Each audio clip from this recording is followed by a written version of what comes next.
He will not be joining us. He is Okay. out of town. Yes. All right, I see that it is 10 o'clock. So let's go ahead. This meeting is being recorded. Let's go ahead and open this work session February 1st, 2023. Work sessions are an opportunity for board members to discuss issues informally with staff and invited guests. The board encourages members of the public to attend work sessions and listen to discussion, but there is generally no opportunity for public comment. Members of the public wishing to address the board are welcome to do so during the board's regularly scheduled meetings held twice monthly. We are going to go ahead and open up our meeting today with the county manager update. Thank you, Vice Chair Banks, members of the board. Just wanted to let your board know that we've had subsequent conversations with the Oregon Emergency Management Department regarding the resolution that your board sent to the governor with the request to be included in the emergency declaration that the governor did. And so we've been having good conversations with the state. We'll be coming back with a slightly altered resolution that has a couple of other additions to it, and then we will resubmit that. But it does look like the county meets some of the criteria, or meets the criteria that the state has established. So more to come, but we will be resubmitting that resolution. So you'll be seeing that next Wednesday. Another thing regarding Oregon Emergency Management and FEMA is the week of February 13th, there'll be a damage assessment team that will be here at the county to do damage assessments from the recent storm. The county and a number of our partners submitted over $5 million worth of damages. And so this team is out here to assess those, confirm them, and then see if we meet the threshold for public assistance, which would then allow us to be reimbursed for part of our expenses. So more to come on that also. Is there any questions from any board members about those two items?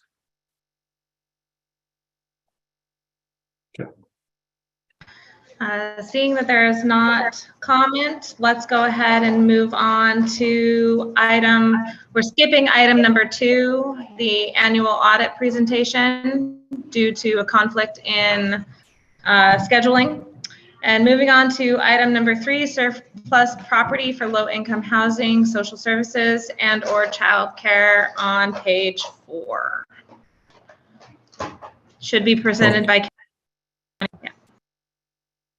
Thank you, Vice Chair Bangs, members of the board. So before I get into the presentation, I just wanted to let your board know there's been a lot of conversations and a lot of activity about the real property management program at the county, at the staff level, and also talking with our partners.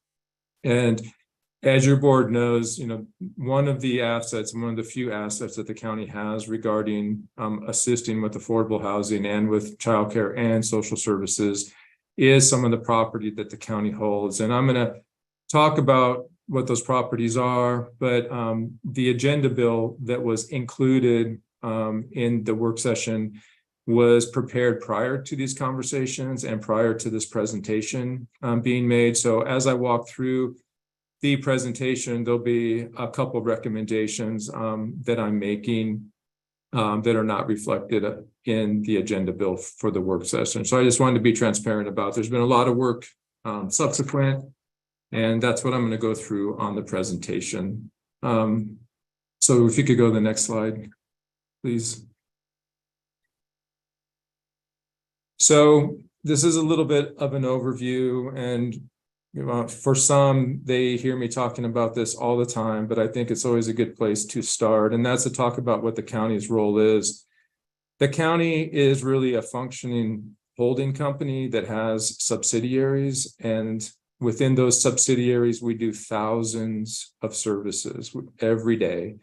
And if you take all those thousands of activities and services that the county provides, you can really distill them into two things. And the first thing is we interpret public interest, which is what the community needs. And then we maintain public trust by providing effective and efficient services within our mission and within available resources. So it's what I always call the what and the how of what the county does. So we try to meet the public needs, and then we do that in a way that we are relevant to the public and the public can trust us. And so having trust in government is really paramount. And certainly for local governments, it is something that is an imperative for us to be able to actually execute the mission and to serve. So when I think about Clatsop County, when I think about housing, which is the subject for this morning, we are very limited because we don't have a housing department, we don't have housing staff, we don't have the expertise that certain counties have. And so we have navigated our role as really being a partner. So there's three different roles that the county can play on any given issue. Sometimes we're a direct service provider. Sometimes we're a partner, which means in collaboration with others, we will provide in-kind services, financial contributions, but we're not a direct service provider. And then the third is we advocate for really other service providers and the resources that they need. And an example of when we advocate is when we advocate for schools, or we advocate for certain economic development elements. And so really when I talk about what the county's role is on the next slide, I'm really referring to our role as a partner, because we don't have all of the institutional infrastructure to be a direct service provider. So I think that the board would agree that through your strategic plan, three of this, central focus areas has been social services, childcare, and affordable housing. And so in the affordable housing realm, this is a list of where the county's efforts have been over the last year or more. And the first is the housing dashboard, which is a great tool for us to really know where we are, where we're going. It's a partnership with the cities, and our staff did an amazing job putting that together. Next is your board approved a capacity grant for the Northwest Oregon Housing Authority, otherwise known as NOHA. And what I would say is that is one of, I think, the most important things that the county's done recently, because in the last week, I've had conversations with NOHA, and having that capacity to really engage with the county in this topic area where we don't have staff has been immensely important and valuable. And I really am thankful that your board saw to do that. And I'm thankful for NOHA in having the resources in place to actually help us. The other is that we're working on the housing task force. We have Project Turnkey 2.0, which we hope to be coming to the board soon on, which would add another 50 emergency shelter beds to the community. And it's a partnership with Community Action and with the Harbor. We've been spending ARPA dollars on the countywide social safety net. And then the final thing we've been focusing on is the discussion point for today, which is the county tax foreclosure property. And so what I will say is that we've been working under a real property management policy that's been in place for quite a while. So we haven't updated as we have been contemplating new roles for the county regarding affordable housing. And so the one thing we know, though, about affordable housing is that it doesn't get built without a public subsidy. And so a public subsidy is really critical to build housing. In fact, the subsidy is always greater with the more affordable that the units are being built to. So if you're building units at 30%, there's going to be more subsidy than at 80%. And so some of the ways that this subsidy is allocated is through things like tax credit financing, property subsidies, CDC waivers, other fee waivers, pre-development grant, project vouchers, which is part of a housing authority, property tax exemptions. There's a lot of different levers that are possible to help create this subsidy. The only one that the county really has any access to right now is the foreclosed property one. And so that has been where our focus is. Go ahead, Teresa, that's fine. And so we have this property management policy. Again, this policy predates some of our recent activities. And really what the purpose of the policy is to maintain a complete and accurate inventory of the county-owned and tax foreclosed properties and to return surplus properties to the tax rolls. So we have a group of categories that these properties are then evaluated by, and it includes county government use, other government use, industrial development, parks, and recreational use. So when we get a property through the tax foreclosure process, which is the most common, there's a committee that evaluates those properties and will put it into one of these categories. As you'll note, though, there's no category for affordable housing, there's no category for childcare, and the categorization process does not include, kind of a criteria-based analysis. It's been historically done in a little bit more of a routine manner, where you look at the property on a piece of paper, you look at the underlying zoning and some of the adjacencies, and you make a guess on what that use might be. And these categories are pretty broad. So you can put properties in these categories. And so as we move forward, though, this isn't probably going to be adequate for what the county needs to be doing. So go ahead, Teresa. So before I move on to the recommendations, though, I just want to talk about tax foreclosed properties specifically because they are unique. These are properties that are not purchased by the county. These are properties that come to the county because we are the taxing entity and we are the tax collecting entity. And so these properties come to us because of unpaid property taxes. And after a redemption period, the county gains title. They are very varied. Some of them are landlocked, some of them are wetlands, some of them are remnant, parcels, some of them are slivers. They come in all shapes and sizes. And so when we get these, again, we go through the categorization process to see if there is any public interest that would be met by them. If we go through them and there's no public interest, then they go into the surplus category, which means that they go into an auction process. And if that's not successful, they can go through a direct sales process. So the first line is always looking at what could these properties be used in terms of public use. So the county does hold deed to these properties, but these are properties that are really held in trust with the other taxing jurisdictions.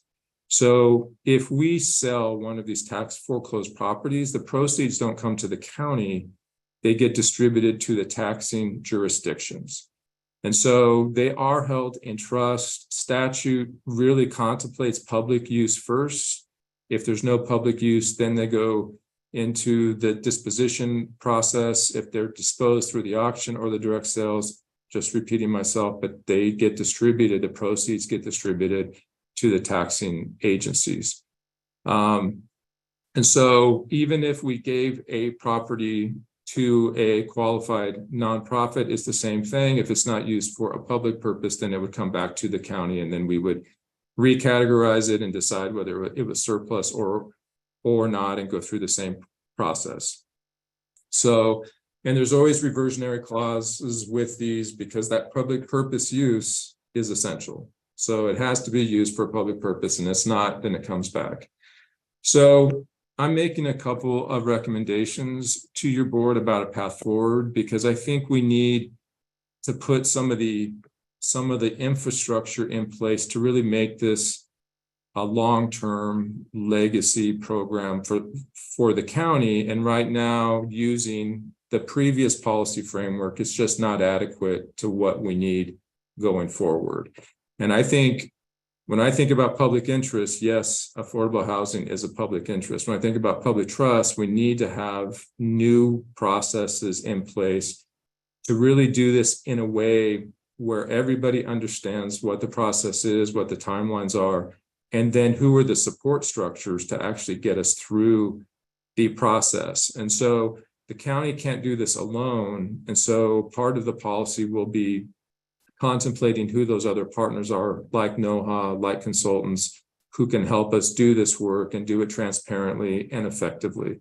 So what I'm recommending regarding just the property management policy is that we take a look at that policy and we develop some criteria to evaluate and categorize these properties. So because we're going to look at these properties through a different lens, I think we need to have criteria that helps us categorize them better. And that could include adding categories like properties that might be suitable for multifamily leased housing, or properties that might be suitable for potentially home ownership, because those properties would be different. And if we can identify what those properties are, that would help any qualified nonprofit or any governmental entity who was interested in them to already know that there was at least an initial evaluation process.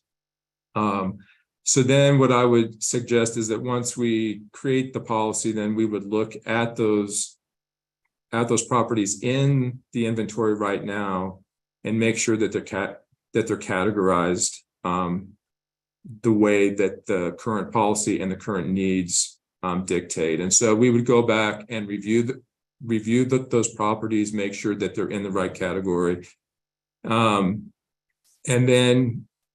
then keep moving forward. We would get technical assistance by NOHA and through a consultant, because again, the county can't do this alone. This is a team sport. And so that's where we are with the property management. And I think that's the first thing that's going to have to kind of come out of the gate. The second thing is that I think we need to have a policy for the transfer of low-income housing or affordable housing, childcare, and social services, because the statutes allow us to transfer property to a qualified nonprofit, but obviously that's a little bit different than transferring it to one of our government partners. And I think for any of these qualified nonprofits, and for the public and for us, we need to really understand what that process looks like, what the timelines for the process might be, what the different roles for the process are. And I think specifically it will include, what is the process to actually award land? We need to really detail that. We need a detailed diligence process, and we need to really define what the conditions and the timing for any transfer are. And again, I say that because any qualified nonprofit would like to understand what those are, and we just haven't provided those yet, and partly because this is the evolution of us doing something different, and we're going to kind of build it as we go. But I think we need to take a step back at this point and make sure we get all the underpinnings in place before we go much further.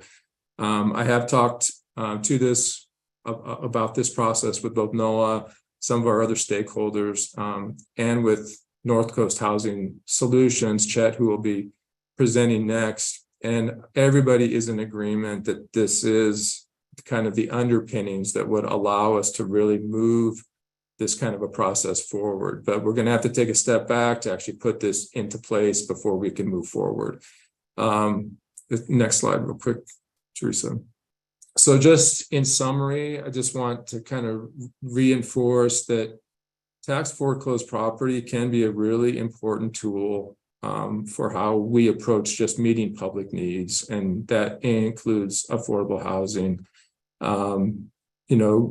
Given the goals that we have and the need in the community, if we can use this property to help, I just think it's an absolute for us. But what we do need is the framework in place. And I'm very committed to make it efficient, effective, and very transparent so that everybody knows what the goals are and what the process is. And again, we just haven't had that yet. And I just want to acknowledge that public subsidy is the way that affordable housing is built. And so, again, I thank the board for the investments you've made into NOAA. I thank Alyssa and Shannon for their patience with me as I work through some of these issues. And I thank staff for all their great work. But we need to take a step back, I guess, before we move forward. And these are the two recommendations that I'm making as we move forward. So that's what I have. I'm happy to answer any questions that your board may have. I see Commissioner Thompson has a comment. Comment and a question. Thank you, Madam Chair. County Manager, excellent work. I love that you have done this to define and to really flesh out the process. I think that's essential to inspire confidence. I want to give a shout out to Commissioner Peter Hudula, because I saw his signature when this process began, and I really appreciate the way you carried it forward and fleshed it out and made it both current and more adequate for the circumstances in which we now find ourselves. My question is, you said that we would categorize properties. Is it possible that a single property could have more than one category? Thank you. I just wanted to, because it isn't cut and dried, then it can shift. It's more flexible and adaptable. Is that it? Yes, Commissioner, I think that that's part of what our conversation would be, but there are properties that could be suitable for various categorizations. And so, I think that we need to identify what those are and then have a conversation with the board and with our government and non-governmental partners to really understand what the needs are, and then reconcile those needs with the available property. And then ultimately, the more information we can give to the board in terms of the categorization process, what the needs are, then I think it'll be that much more meaningful when we actually categorize these actual properties. And so, and I think it'll help everybody. It'll help the cities, it'll help the county, it'll help the qualified nonprofits.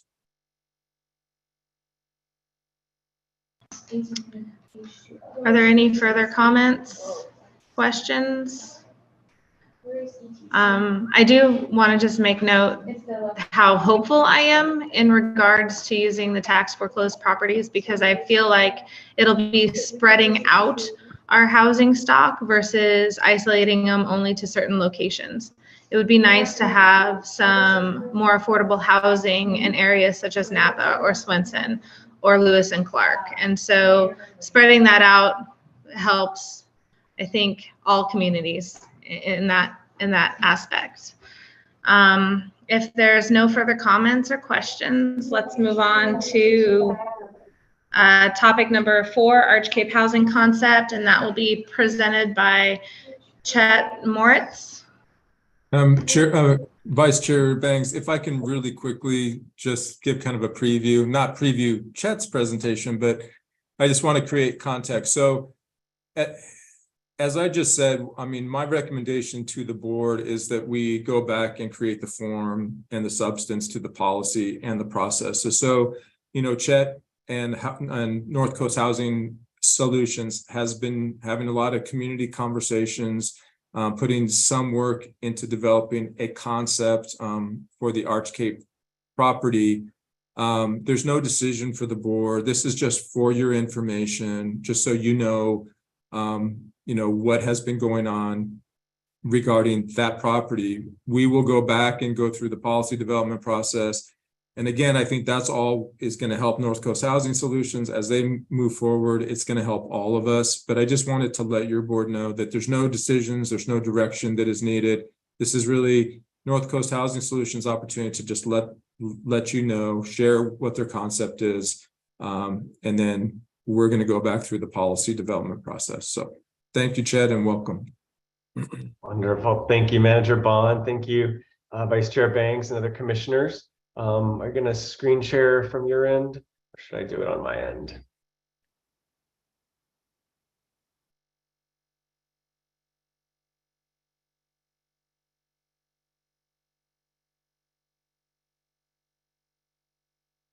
You should have that capability. Are you able? Okay, great. I will get it started. Here you go. Okay. There you go. Wonderful. Thanks so much for the opportunity to present our concept for how we might house the working members of our North Coast community in the surplus land that's currently on offer in the community of Arch Cape. This is just an overview of the property. There's 12 contiguous tax parcels that represent about 12.5 acres.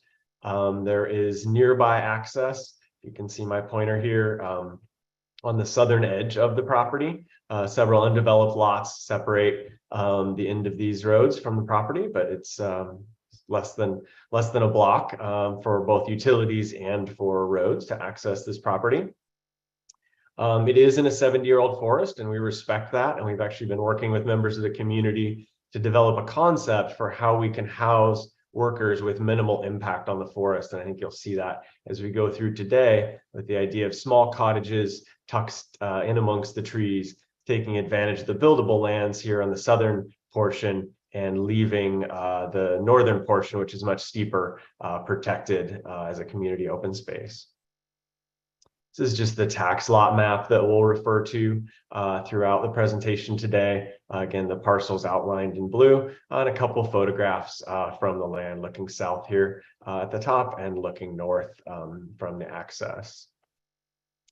What do we like about this property? The first thing is it's out of the tsunami zone and it's out of the 100-year floodplain, which is important for financing. The state of Oregon is not providing funding for affordable housing that lies within a 100-year floodplain, which unfortunately eliminates a lot of land within the county. Starts at about 40 feet above sea level and rises all the way up to above 200 feet. Again, the steeper northern portion would not be developed, although might have an opportunity to house a needed water tank for the water district there. We've had conversations with them about that. This is the wetland overlay as well, and it's nice to see there are no identified wetlands on the property. Well, there is one small wetland here on one potential access. If we were to extend Fire Rock Road on the current right-of-way, we would have to cross this small wetland, and that drives us towards other accesses like extending Third Road, Walsh Lane, or even going all the way to the eastern edge of the property. Our concept of building cottage clusters amongst the forest really comes from Ross Chapin Architects. And if you'd like to see an example of this live, there's actually a cottage cluster development in the town of Manzanita in northern Tillamook County. It's called the Classic Street Cottages. It's tucked down behind the lumber yard there, right up near Highway 101. Somewhat hard to find, but you'll see it if you start to head into town and turn left twice. The idea here is to build structures large enough to house the working members of our community, some studios, 1 bedrooms, 2 bedrooms, maybe even a 3-bedroom for a working family, but to do so with minimal impact on the forest floor. We can see here that our concept is developed in 2 phases. The first phase would develop the southwestern parcels, approximately 5 to 10 buildings, the idea of housing about 20 individuals or 20 living units, a mix of sizes. Some studios, 500 square foot studios or so, some 1 bedroom, some 2 bedrooms. And then either in this first phase or as we advance to the second phase of the project, certainly very open to building small single family homes and even entertaining a home ownership model. There's some really nice examples of land trusts that are popping up around the state, Proud Ground and others. So open to both rentals and ownership opportunities for our families. This is the community engagement that we've done so far. We started out actually with many individual conversations with local residents. Then we came to the Arch Cape Falcon Cove Beach Community Club talked to their board in mid-November, gathered great feedback, revised the concept based on their feedback. Had a public meeting with Arch Cape residents in the firehouse there in mid-January, very well attended, and wonderful mix of enthusiasm and questions and concerns. Really a very nice open discussion with the community there. More recently met with the Cannon Beach Chamber of Commerce to hear about the needs of the most local businesses that are about 5 minutes or so away from this lot, and hear about their needs for housing their employees and their challenges with even staying open because they're having difficulty hiring employees, certainly housing them nearby. The map shows our outreach to adjacent property owners. We've walked the land with 3 adjacent property owners. We've held long individual phone conversations with another 2 or 3 back there, so you can appreciate that. And then we've exchanged emails with other property owners. And while what fits on this particular map, of course, we've interacted with others in the community, what fits on this particular map may not look particularly dense. It's worth noting that all the green highlighted parcels are currently unoccupied, either not built yet or under construction and not occupied. So one thing to consider as we hopefully move forward with these parcels is that there are actually no current adjacent property residents, right? There's certainly houses being built here at the top of Raven Hill Road, but in terms of not having to build affordable housing in someone's backyard, actually no one currently abuts this property that has an occupied home. I think that's worth paying attention to. I think with that, I'd love to move to questions from the commissioners, and Aaron Matusik is here, who's the vice president of our board of directors as well. And between the 2 of us, we'd be happy to answer questions. I see that Commissioner Thompson has a question. Well, thank you. Hasn't this just been an interesting process? Could you go back to the map that shows the neighbors and the contacts you've made? Okay, so on the right side of my screen, I see your proposed development. If I look to the left side of the screen, I see a bunch of smaller units.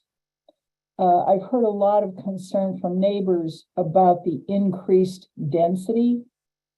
I don't know if it's possible for you to give us an idea of the actual density of the neighborhood. At some other time, that would be useful information. I would also note that Greenleaf Road is, thank you, right there. Ocean View doesn't really go through because it would be too steep. So Greenleaf Road provides access to Highway 101 on the northern part of this. And the fire equipment from the Halem can't make that acute turn. So they have to go around the block. It delays fire and EMT response. I've heard the question raised, should there be some effort to put Greenleaf Lane through to 101 to make access easier? I'd appreciate hearing about that at some time in the future. I would also say I have, and I don't mean this personally, I'm simply relaying information and concerns that have been raised to me because it's my job to first listen and then deliberate. The concern has been, if your project, even though it sounds wonderful, if you're not able to bring it to fruition, I've heard concerns raised that then the property would go into foreclosure again and someone else would perhaps swoop in, pick it up for a song and make a lot of money on it. So I think there is a concern about how viable your concept is. So to the extent that you can address those concerns, I would find that reassuring. Those are my issues that I'm raising right now for your further illumination for our consideration. Thank you, Madam Chair. Wonderful. Thank you, Commissioner Thompson. I'll do my best to touch on each of those questions, again, maintaining it at a high level at this point, since we are still in a very early conceptual phase and still in many conversations with the county. So in terms of density, we have looked at the current zoning for the property. The minimum lot size is 7,500 square feet. And so that's 6 parcels per block, and you can kind of appreciate them here, I think, on the top of Ravenhill. That's how that's been subdivided there. And there are currently, I think, 4 or 5 homes under construction and several more that are planned. Without being able to change ordinances, certainly the density would need to remain about that level.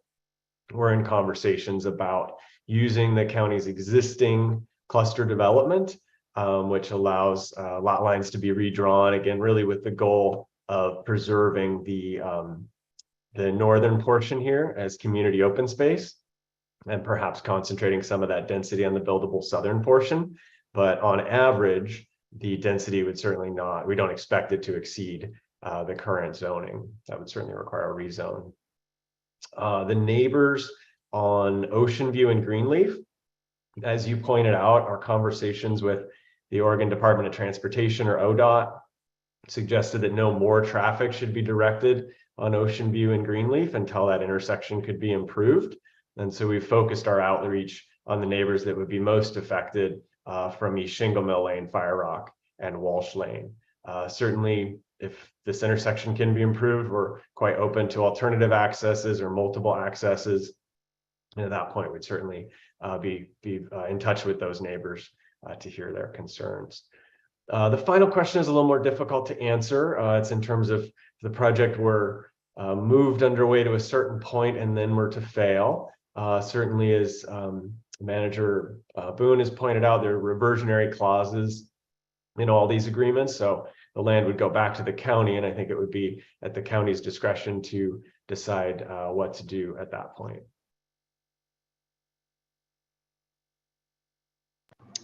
I see Commissioner Webb has a question.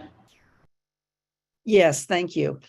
I actually spent a couple of hours out in this area yesterday, and was struck by the gravel roads, by the whole issue of access to this property.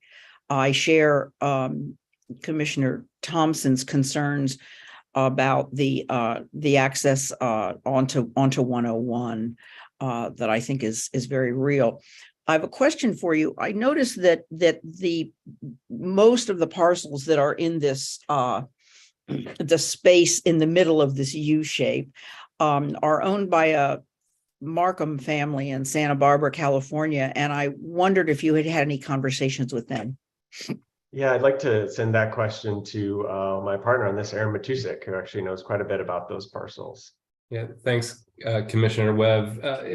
Years ago, having nothing to do with North Coast Housing Solutions, some partners and I actually owned, I'll say owned in quotes because it was a land sale contract. So those 3 parcels that you're talking about that make up the U, the Markham land, I actually at one point did a lot of studying and paid a lot of attention to. At some point, you know, in 2000, geez, it must have been 2008 or so. So about 15 years ago, my plan was to build a house for myself and my wife, my family on that property. So as you could see, Fire Rock Road to Walsh Lane to Raven Hill, at some point, Chet, if you could show where Fire Rock stopped about 15 years ago.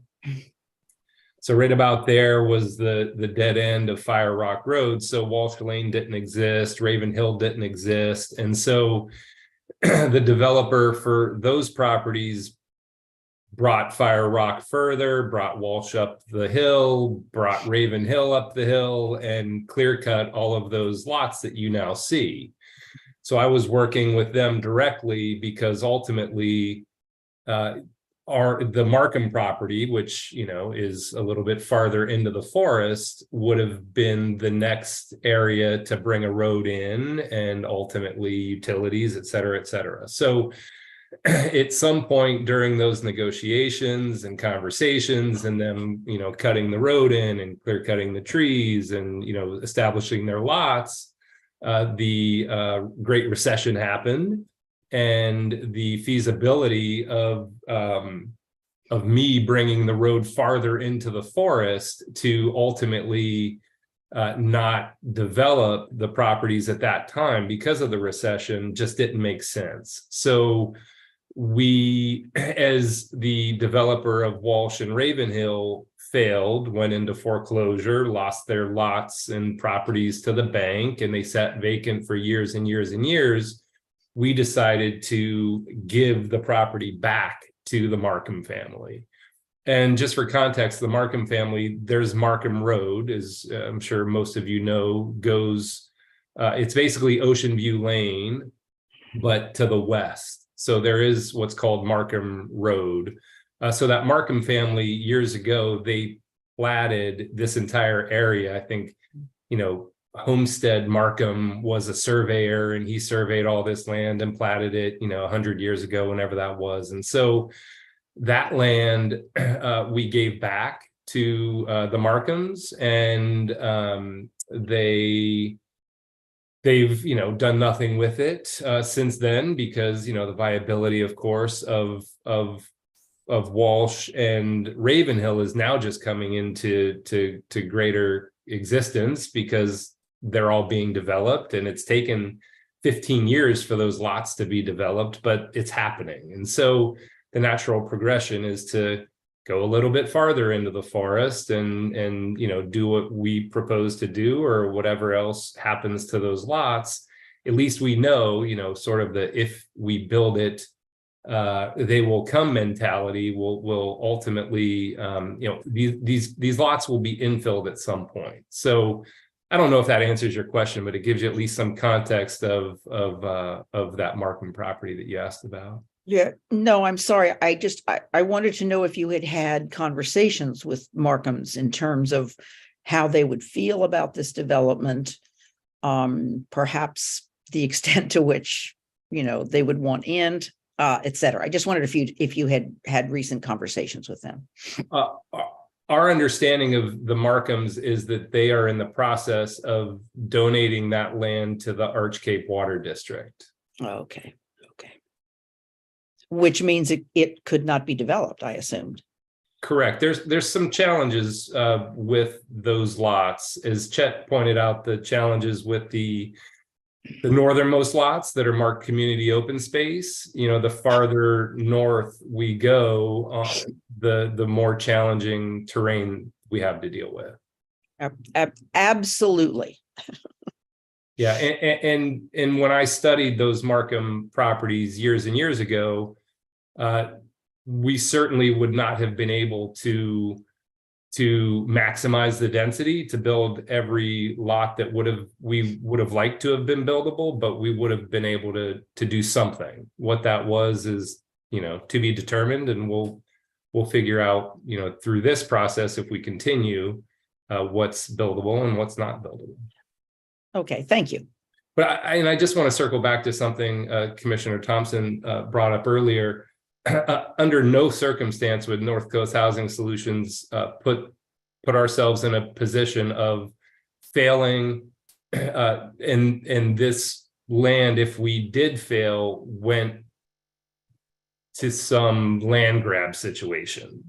We don't expect the county to open that door, and we don't want that door open. So in other words, if we can't make something work, the idea is that it goes back to the county, and the county, you know, in its infinite wisdom, does what they do with the property. But it wouldn't leave North Coast Housing Solutions and go to a for-profit developer. That would not work for us. I see Commissioner Thompson has a question. A follow-up.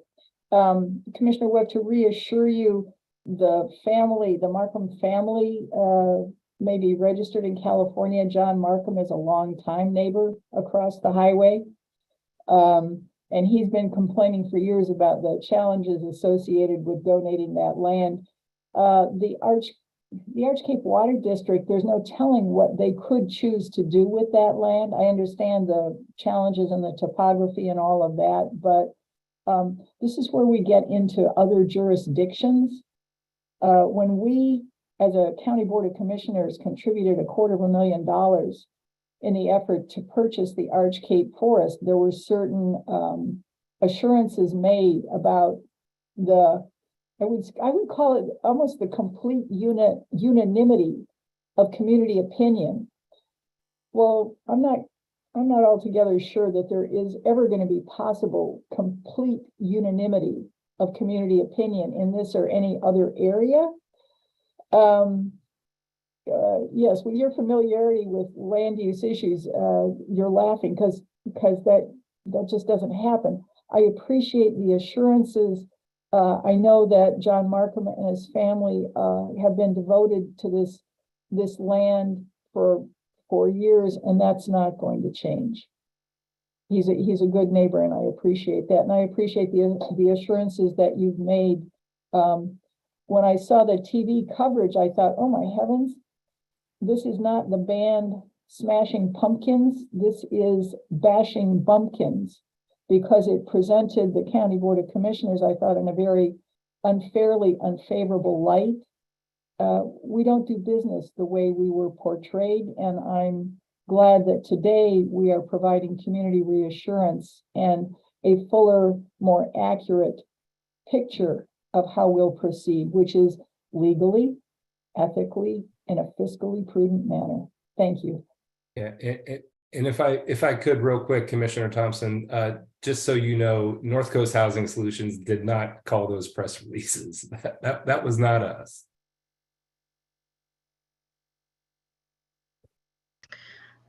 Are there any further questions or comments from my fellow commissioners? Okay, hearing none. Thank you so much, Chet Moritz, for your presentation. County Manager, do you have any further comments? Chair Bangs, members of the board, I don't have any further comments other than staff will be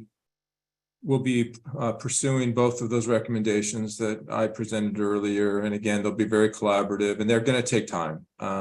There's no short fuse on trying to put together the good policy and the good framework that we're going to need to really move this forward. And the good news for me is I won't be doing it alone, because that would be frightening. So we're going to have a strong team as we work through this, but it is going to take time. And I thank your board for supporting this as we move forward. Well, thank you, everyone. I'm looking at my clock and it is 10:47. I feel like that's one of the shortest work sessions that we've ever had.